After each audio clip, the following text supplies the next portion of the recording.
This is verse 24 of the 22nd chapter of the Gospel of Matthew. Jesus now confronted by the Sadducees, the naturalists of the ancient Jewish world, who are going to try to raise for him a story that will reduce to absurdity the idea of resurrection. They, of course, understand Jesus is one that stands in favor of the idea of resurrection, and they're trying to show the absurdity of it, so they give this rather odd story. This story actually was well known. It was one that was debated already between Sadducees and others, and so it wasn't as if they concocted this for the occasion, but they thought, just as they had used it with effect against other opponents, that would probably work on Jesus. So legontes, they are saying, present participle, masculine plural nominative, referring to these Sadducees. Didaskala, teacher, term of respect, it's the vocative.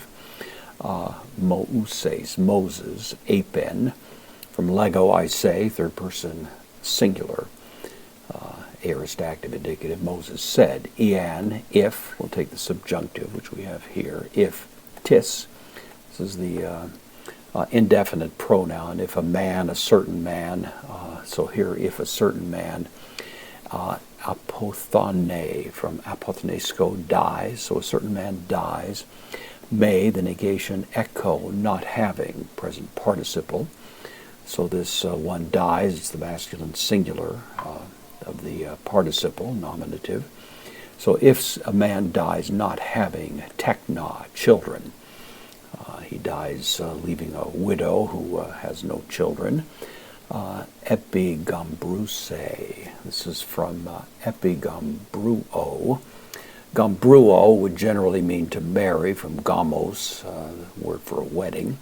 The epi adds the idea of marrying the brother's widowed wife. This is a word that was used rather in a peculiar sense in the Old Testament, and it's the word that's invoked now to refer specifically to the situation they're suggesting. So ho adelphos, the brother autu of him, will marry is the idea. So it's the future active indicative of the verb here. So if a man dies not having children, the brother of his brother will marry.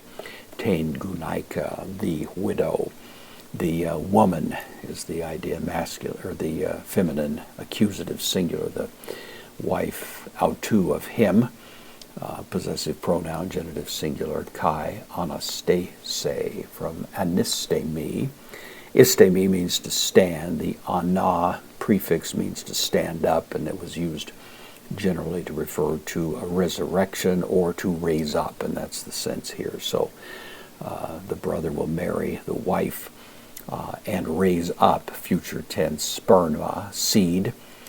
To, dative, masculine, singular, with respect to adelpho, the brother autu of him. So they think that they have Jesus on the horns of a dilemma here, because this story seems to paint a situation, as we're going to see, where the same woman is married multiple times to multiple brothers. And they think that will reduce the entire proposition of resurrection to absurdity.